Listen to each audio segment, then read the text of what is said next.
PJ from Game Gumbo. I've got my guests here, Jeremy Howard, and Steve and I want to talk to you about a game that I just love this. Steve, I don't know how you feel. I love this cover. I think this cover, maybe it's because I like the color green, but I love the way this pops out, man. And this is Merv. I don't know a lot about it, though, other than, you know, an 11:30 post when I'm going to bed that said Jeremy Howard's about to play the game. So tell me about Merv, man. So this game is set in Osprey the time. Games? Yeah, no, it's Osprey Games. Yeah. Osprey Games, Merchants of the Silk Road. It's by, what was his name? Fabio Lopiano, who made Kalamala and he made Ragusa yes. And Venice, which is still about to ship. Fantastic. So basically, the this game is set in Merv, which at one time was like the peak of trade or whatnot. And then the Mongols came and absolutely destroyed them and killed all these people, 500, like hundreds of thousands of people. So yeah, if I knew that, I wouldn't have played the game more than likely, but because I don't want to glorify that stuff. But what's happening in this game? Is you are putting out a different random setup every game. It's not about a 70s talk show, Jeremy. No, I don't think. No, it's not. Yeah.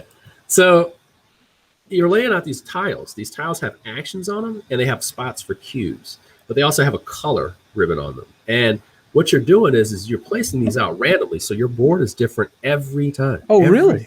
Time. So those center tiles there are going to be changed every time? They're changed every time. Even the middle tile is double-sided. Okay. Now you see how the guys are lined up there right there on the side of the corners? Mm-hmm. Well, the guys on the corners, what they do is you're going to pick, starting on that top part, you're going to be picking like a column. So the 4 columns. And you move it out there, and then you take the action that's in that column. Then as you go around to the side, you're going to be doing the row. But what you're doing is as you place your little houses there, you are triggering other houses that are in that same column that are your color. But here's the deal. As you go around and those houses start to fill up, you can also trigger someone else's as well.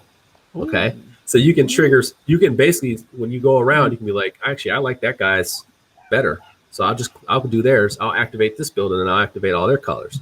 Now, of course, your enemy will get that as well, get a benefit as well. There's some really interesting things as well for helping other people. So you're also going to be trying to build walls and preparing for this Mongol invasion. Okay, so those little mat tiles at the top there, those little bridges that you see up there, you actually have to put those around the board to save yourself from the Mongol invasion. That's happening for the last 2 rounds. It's absolutely insane. But you get more influence there. You get more influence by preparing to save other people than you do for saving yourself. So there's that. And then on the outside, let's just take a walk on this board. It's insane. On the left side, you have the moss track where you're paying resources to go up and trigger more abilities. On the right, you're going to the market over there to in different parts of different parts in that region to pay for resources. On the outside, you have the commissary where you're going to collect cards for set collection and get bonuses for more, the more that you have. On the bottom right, you're going to go to the library and you're going to get bonuses for buying scrolls. Then at the bottom, you're going to get you go to the capital and you add workers there to help basically power up your resource combos. So the more scrolls you have, you put workers in there and they multiply points by the number of those guys you have. That's a lot of different ways to score points, man. Then all those resources I was talking about, all the way on the left, those are going to be mission cards that you put all those resources that you're gathering on to get points as well. So there's a lot of things going on here. I mean, there's a lot of things going on. Nick wants to know, is it available now? Do you know? Not sure. Check with your friendly local game store to see if Merv from Osprey Games is available for you. I may sound like one, but I'm not a rep. So yeah, that's right. Yeah. But yeah, that one right there, there's a lot going on. So big fair warning with that. There is a two-player variant in this game, and I want to explain it to you because this is a major element of the game. Can you put the board back up there real quick? Yep, sure. This is really cool. This is very cool. So as you round the corner after everybody's done, the person that's furthest away from the corner gets to place themselves in that corner first in whatever slot they are. So let's say black was all the way in the back. As they rounded the corner, they would go in a third. There are these things called these camels that you get on the board where you can pay camels to help you move up the turn order. So you can kind of take advantage. Nice. Of like, dude, it's so sweet. And then like that stacks up, but those camels help you do other things. But the 2-player mode, I just wanted to highlight that. But in the 2-player mode, you actually have to have a third AI character. But the cool part is that the first player gets to place the column or row they go in, and then the second player gets to place what action they want to put it on in that row.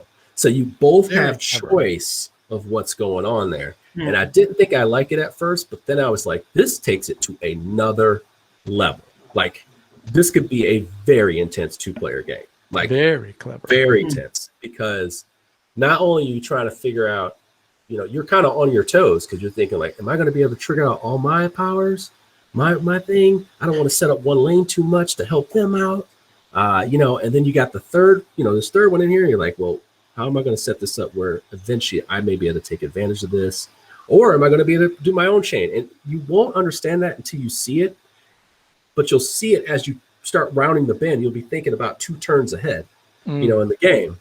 And then there's the second round and the third round where you have this invasion that is coming, and you're like, I need to prepare. Like, like people, so it's a lot of stuff because they can wipe out all your stuff. And so is it brutal like a Lorenzo where if you do not prepare, you're going to get slapped in the face? Yeah. Well, the thing is that the Mongols are coming, and there's a little strategy to how you how you block the corners and the sides and stuff like that. And the interesting part about this game, which I didn't even mention, there's more like a morale, and there's like influence, and there's like ways those trigger as well. There's a lot going on in this game. Seems like a lot. But you could have a hard white going into the third round. You could have a pretty hard white. So that's the thing. It's like all those things really that contribute to, just a different experience every time. Christian wants to know, he's not a fan of AI player 3s for 2 players. But is this an exception? But I want to make sure that I emphasize that this one is very interesting, because the fact is that you are really paying attention to yourself and how are you not setting up your opponent too much. But you always still have the benefit of either activating a building where that's yours so that you can activate that whole row. You can do your opponents, or you can do the AI opponents, so it's like you have choice. It's just that it gets real. It doesn't get easy. It just doesn't get easy. Choices are different every game. The only disadvantage to this is that if you lay it out randomly and there's a whole bunch of the same colors in the same row, or a whole bunch of the same actions in the same row, you might want to house rule it where you can say there's no more than 2 in the same row, because it ends up being like it just makes the board state weird. But I had to let you know that the solo is good. It's just a little bit more complicated because you're going to have the same 2-player AI going, and then you're going to have another AI going. So we'll leave you to discover the solo rules on your own. You better not. Yeah. There was some question in there earlier on saying this looks very pretty, but I can't remember if it was Dean or somebody else who said the board also looks very busy. Okay, so does it help you with gameplay, or does it get in the way of gameplay? No, it doesn't get in the way. Okay. So Tool, he walks the line. Okay, he does. He walks the line. Close. But the thing about it with his designs I've always found it easy to find out where his stuff is, because he makes big, bold icons. So it's like, if this is that section, it's big, and he has those on there. If you're looking at the board, you'll notice where all the actions are, and they're very well laid out. Like it actually has a big icon, and then it has what the action benefit is right under it. It's so well done. So like if you look at the top right, you see those camels up at the top right. If you look just below that, you'll see the little market bowls right there. If you look above these, it's just big. You can't miss it. And the icons on the tiles are busy, but they're very distinguished. It's just that it comes together to make this tapestry looking thing that may be too much. Okay. I'm impressed. It looks chunky. It does look a little brain burnery, but I like what I'm seeing. I like those kind of layouts. I'm hearing sort of a Trajanist thing where there's a lot of ways to score points, and some There's of a them lot of ways to interact. score points. Yeah. Interestingly enough, there's no one way to win this game. Yeah. Okay. What happens is the bottom part of the game, there's an interesting restriction to it where you're going to have to pay for your stuff to score at the end of the round. So the workers that start out, there's none in the beginning at the bottom right there in the middle of the bottom. So as you can see, and then what you're doing is paying the resources that you get to put your little guys in there. And then it'll say, hey, like for how many of those guys I have, I multiply that times the number of cards I have. How many scrolls I have times the multiplier of those guys that I have down there. How many cards do I have? Like that kind of stuff. Or how far I'm up the track times how many guys I have in that section. So you have these like choices that you have, but the players are going to change that because it gets harder and harder to fill up those slots as the game goes along. And you kind of got to decide at some point in the game and say, hey, like I'm really going to invest in this and that. And I have to be better at that than my opponent, you know? So yeah, it's just, there's just a lot of choices in there. I liked it.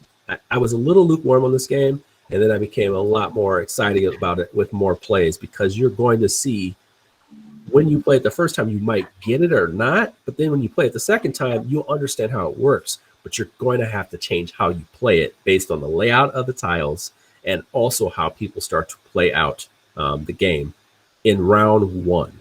So, I mean, just... I know you got excited, but as excited as the Gumbo bread man, I mean, are you that excited? Oh my God, man. I'm not that excited. Are you that excited? I don't even know what to say about you right now. I look at you different. How about the that? Gumbo bread man. The Gumbo bread man. So that's Merv from Osprey Games. I'm going to tell you, I'm excited, but this is one. Like a hype man for, you know what? I sound like a hype man for this game because I did not like it when I first played it, honestly. Oh, good. Yeah. And I really changed my tune. That was another one I played for a week. So, I'm a little nervous when Kevin says that the solo mode recommends having a friend or two help manage all the systems. It's almost like having a PS2 there. The thing is that the AI, the actual AI opponent, has rules for it for what it does for the second player thing that we were talking about, and then it has its own rules. So it's a lot of if thens, if then, if thens. Mm-hmm. It's tough. It's tough to grasp. I usually have the book open when I'm doing it. Yeah. But I feel like that's something down the line that like a BGG user will just have like a nice little card you can make and just kind of go through it because it is worth your time. It definitely gives you a really good challenge. But if you like crunchy, like medium weight Euros, like this is the Euros person Euro. Like sure. Euro game. Yeah. Jeremy, you would agree with me. Fabio Lopiano. This is a name that the chat crew needs to remember between Ragusa and this one and Venice. I mean, every one of these designs is different, and these are getting me excited, man. These are getting me excited. You know, whether you like his stuff or not, you can tell that his designs are going somewhere. I'm really big on that. Like, where is this designer going? Are they learning? Are they evolving? And he's definitely evolving. I can see it in his design work. So I'm kind of going along with that ride for him. Good, bad, or ugly. We'll see. Steve?